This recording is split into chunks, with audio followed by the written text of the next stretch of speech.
안녕하세요. 정쌤입니다. 오늘의 목표어법은 관계대명사 파트입니다. 관계대명사는 알아둬야 될 개념도 좀 많고 또 수능과 직결되는 부분이기 때문에 공부를 좀 깊고 많이 해둬야 돼요. 정신 바짝 차리고 잘 따라오세요. 관계대명사의 개념과 그다음 뭔가 형태, 그다음 교과서에서 등장하는 문장을 어떻게 분석할 것인가 그 순서로 진행해 보도록 하겠습니다. 관계대명사는 두 개의 문장을 하나로 합칠 때 사용되므로 접속사 플러스 대명사의 역할을 동시에 해요. 그러니까 접속사 대명사는 우리가 예전에 배운 적이 있으니까 이 두 가지 역할을 한꺼번에 하는 게 관계대명사라는 거구나 라고 개념을 먼저 정리를 할게요. 자, 예문을 보시겠습니다. I know a man. He is good at singing. 나는 그 남자 알아. 그는 노래를 잘해. 자, 위 두 문장에서 공통점은 바로 그잖아요. 이럴 때 I know a man who is good at singing. 이렇게 하나의 문장으로 합칠 때 필요한 게 바로 관계 대명사거든요. 자, 이때 우리가 꼭 반드시 알아둬야 될 개념 하나가 더 있는데요. 선행사라는 용어를 알아야 돼요. 자, 그럼 선행사란 무엇인가? 관계 대명사에서 이 용어를 조금 분리를 시키면 관계 더하기 대명사잖아요. 그럼 관계라는 것만 따로 떼서 보면 관계라는 건 어떤 것과 관련이 있다는 뜻이죠. 그 어떤 거라는 게 사람일 수도 있고 사물일 수도 있고 어떤 현상일 수도 있어요. 그런데 이 위치가 관계대명사 바로 앞쪽에 올 거기 때문에 앞 선자를 써서 선행사라고 얘기를 하는 건 거예요. 여러분이 나중에 관계 부사를 배울 때도 이 관계라는 말이 들어있다라는 거는 나 선행사가 있어. 선행사가 꼭 필요해. 라는 어떤 신호가 되는 단서기 때문에 관계대명사에서 관계라는 건 무언가와 관련이 있다는 거고 그걸 바로 우리는 선행사라고 하는구나 라고 기억을 하세요. I know a man who is good at singing. 자, 이 문장에서 who 앞에 위치한 a man 이게 바로 선행사가 되는 겁니다. 자, 그럼 두 번째 관계대명사의 형태를 공부해 볼 건데요. 이 관계대명사의 형태를 잘 쓰려면 선행사를 알아야 되기 때문에 선행사 설명을 먼저 했어요. 자, 이 선행사가 사람일 경우에는 관계대명사 who나 that을 씁니다. 선행사가 사물이거나 동물이거나 이런 게 오게 되면 관계대명사는 which나 that을 쓰게 돼요. 즉 that은 선행사가 어떤 게 오든지 상관없이 다 쓸 수 있는 거고요. who나 which는 선행사가 사람이냐 그렇지 않느냐에 따라 구별을 해줘야 됩니다. 그럼 우리 예문을 가지고 연습을 몇 번 해보도록 해요. 자, I have two books. The books have many beautiful pictures.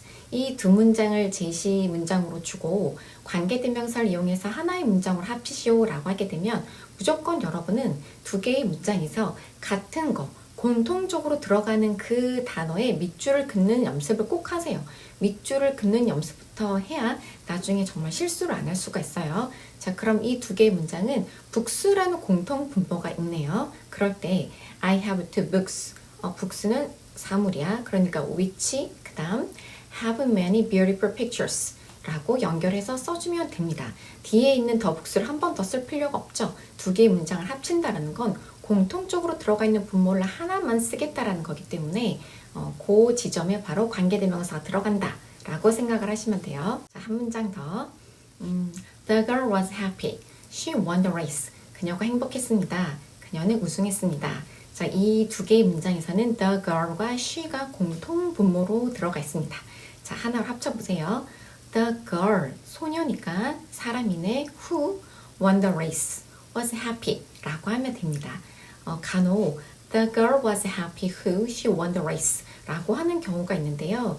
이 선행사인 the girl에 대한 추가 설명을 해주는 게 바로 관계대명사예요. 즉 형용사 역할을 하는 거거든요. 소녀인데 어떤 소녀냐면 우승을 한 소녀가 행복했다 라고 문장을 써주는 것이 즉 선행사 바로 옆에 관계대명사절을 붙여주는 것이 보기에도 의미상으로도 훨씬 더 안정적이죠. 그러니 부로 이 관계대명사를 이렇게 멀리 두지 마시고 선행사 근처로 당겨서 문장을 만드시면 되겠습니다. 자, 이번에는 선생님이 주는 문장을 보고 어떤 관계대명사가 들어가는 게 적절한지 한번 풀어보세요. I met the star who or which was in the movie The Avengers. 자, 다음 문장에서 알맞은 관계대명사를 찾으시오라고 하게 되면요. 관계대명사를 결정짓는 건 선행사가 결정짓죠. 그러니까 선행사를 찾아야 돼요. 선행사를 봤더니 the star이라는 단어가 등장을 했어요. 별, 이거는 사람이 아닌데 그럼 위치라고 하고 또 땡 틀리지 마시고 자, 이건 해석을 해볼까요? 나는 스타를 만났다. 어벤져스란 영화에 출연한 이렇게 되죠. 그러니까 이때의 스타는 사람이 됩니다.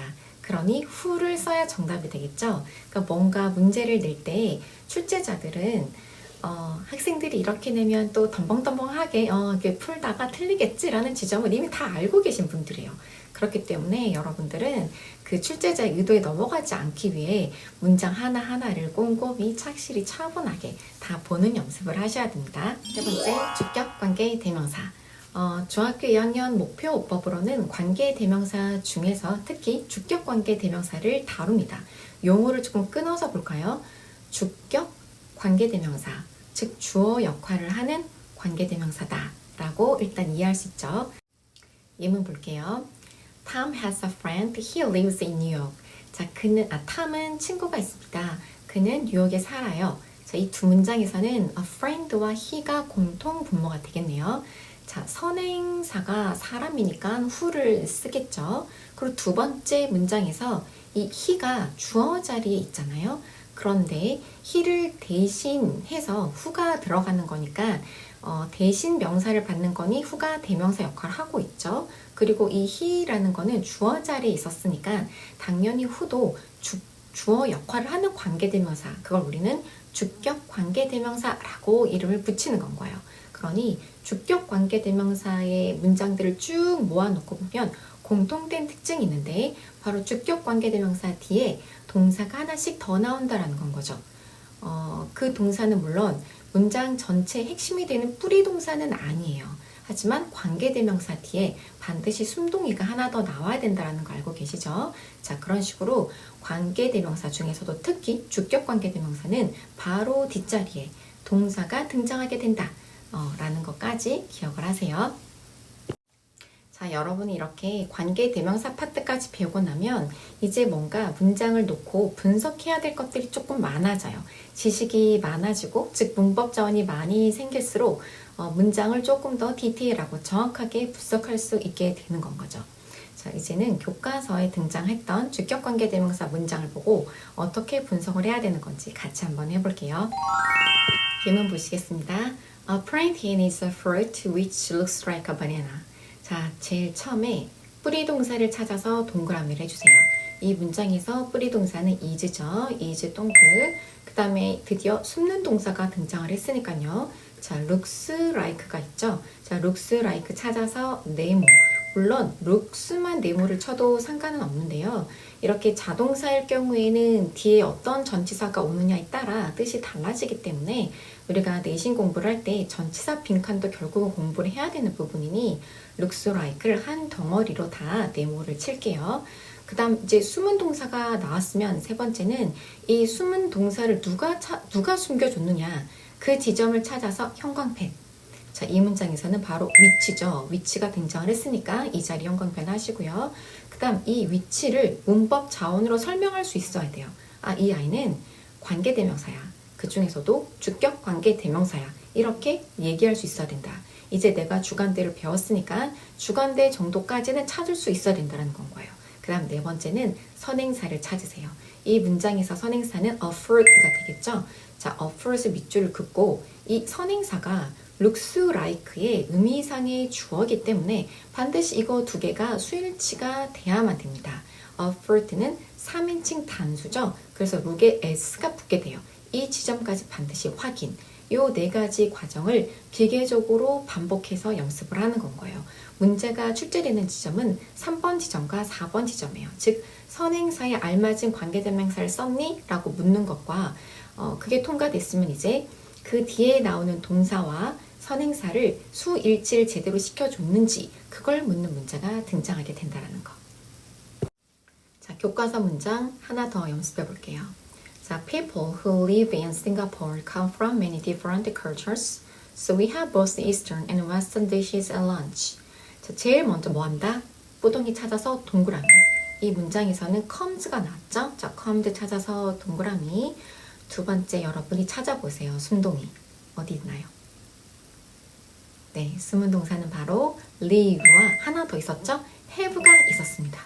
잘하셨어요. 요거 찾아서 네모하세요. 그 다음 세 번째는 그럼 live랑 이 have를 누가 숨겨줬는지 그걸 찾아야 되잖아요. live 같은 경우는 who가 숨겨준 거죠. 여기다가 형광펜. 그 다음에 얘를 문법적 용어로 설명할 수 있어야 된다. 이 아이가 바로 주격, 관계, 대명사다. 그 다음 have를 그럼 숨겨준 거는 누구냐? 바로 so가 되는데요. 자, so를 사전을 찾아보시면 품사가 접속사라고 나올 거예요. 그래서 so가 얘는 접속사구나 까지 공부를 하시면 되는 건 거예요.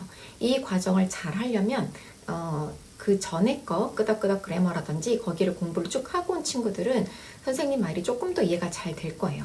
앞부동이 찾아서 동그라미 하고 순동이 찾아서 변신동사 찾아서 이렇게 세모하고 그 다음 마지막 단계 이제 숨는 동사 나왔을 때 네모치는 이 단계에 직접 이제 도달하게 된 거고 그럼 이 숨겨주는 역할을 할 수 있는 아이가 두 가지가 있었는데 바로 관계사와 접속사였던 건 거죠. 그 중에 우리는 하나 관계 대명사를 지금 하고 있다라는 거까지 머릿속에 계속 큰 그림을 그리면서 세부적인 사항으로 들어가 보세요. 그 다음 마지막에 우리 선행사 확인하기로 했죠. 자, 이 문장에서 선행사는 people이었습니다. people은 3인칭이지만 복수 동사죠. 아니, 복수 명사죠. 그러니 수일치가 그냥 live 이렇게 제대로 잘 왔다. 여기까지 확인. 요 네 가지 과정을 쳇바퀴 돌리듯이 기계적으로 많이 연습을 한다. 여러분, 분석을 하는 가장 큰 좋은 점이 뭘까요? 일단 분석을 해보면 메타인지가 딱 생깁니다. 내가 어느 부분까지 알고 있고 어느 부분부터는 몰랐던 거구나 라는 거를 정확하게 알게 해줘요.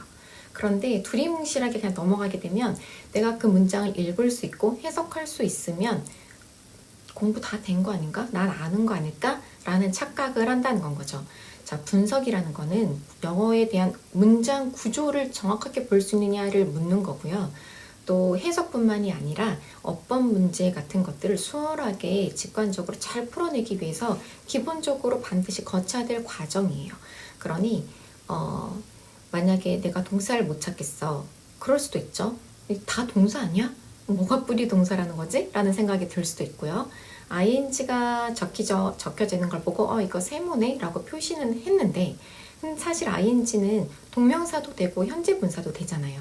이 중에서 얘가 뭐지? 동명사인가 현재 분사인가를 내가 구별할 수 있는가를 스스로에게 물어볼 수 있는 어떤 트리거 역할을 해주는 건 거예요. 또 뭐 투변신도 마찬가지죠. 투부정사를 이미 배운 단계이기 때문에 여러분은 투변신을 찾아서 세모를 하고 그 다음에 내가 이거를 명사적, 형용사적, 부사적 용법 중에서 얘가 뭐라는 거지? 라는 걸 내가 알 수 있는가? 그 부분이 되어지면 안다고 보고 통과. 그 부분이 안 되면 내가 여기 공부가 좀 미흡하구나. 여기 다시 해야 되는 거구나. 라고 스스로 이렇게 캐치할 수 있는 가장 손쉽고 빠르게 알아낼 수 있는 방법이 바로 이 분석 방법입니다. 그러니 혹시 제가 영어 기초가 조금 부족해서 2학년 지문이 어렵다라고 하는 친구들은 1학년 교과서 본문부터 쭉쭉 빨리빨리 하고 넘어오는 게 좋아요. 선생님이 낸 책에, 전자책에 1학년 교과서 본문 분석이 다 실려 있거든요. 그러니까 그거를 참고해서 여러분이 기본 바탕을 채우면서 플러스 반드시 이 분석까지 잘 되고 있는지 확인을 꼭 해주시기 바랍니다. 이제 마무리할게요. 관계대명사 파트를 배운 여러분은 이제 문제집을 통해서 여러 가지 다양한 예문을 통해 문제를 풀어볼 텐데요. 제가 갖고 있는 문법서를 보니 관계대명사 파트 한 바닥에 주격 관계대명사, 목적격 관계대명사, 소유격 관계대명사가 한꺼번에 몰려 있어요. 이게 사실 주관대, 목관대, 소관대를 구별하는데도 엄청나게 많은 연습이 필요하고 주관대 하나를 이해하는데도 시간이 필요한데 무려 한 장에 그걸 다 실어 놓으니 그리고 오른쪽에 있는 그런 연습 문제는 또 어떻겠어요? 다 섞여서 나오니까 내가 아직 하나를 제대로 이해하는데도 많은 연습이 필요한데 세 개를 한꺼번에 물어보니 좀 높은 오답이 나올 수도 있고 주관대 자체를 정확하게 이해를 못하고 얼렁뚱땅 넘어가게 될 수도 있거든요. 근데 이거는 뭐 대부분의 시중에 있는 문법사가 다 그렇습니다. 예, 그렇기 때문에 뭐 3,800이 그래도 문항수가 조금 더 많으니까요. 그 안에서 주간대 파트만 따로 좀 더 풀어본다거나 선생님이 Exam for You는 여러 번 얘기를 해준 적이 있죠. Exam for You에 들어가셔서 내 출판사에 해당하는 그 뭐 찾아서 말이 안 되지. 내 출판사를 찾고 내가 지금 뭐 이과를 배우고 있는데 거기 목표법이 주간대다. 거기에 해당하는 그래머를 클릭을 하면 0단계부터 시작해서 조금 여러 단계에 걸쳐서 1단계부터 한 6단계 정도에 걸쳐서 수준별로 다양한 문제를 풀 수 있으니 거기서 조금 해소를 해도 돼요. 이 문제에 대한 갈증을 거기서 조금 해소를 하셔도 된다. 공부하고 풀어보다가 질문이 당연히 있을 수 있죠. 그러면 댓글로 편하게 물어보시고요. 자, 주격관계 대명사는 여기서 마치겠습니다. 수고하셨어요.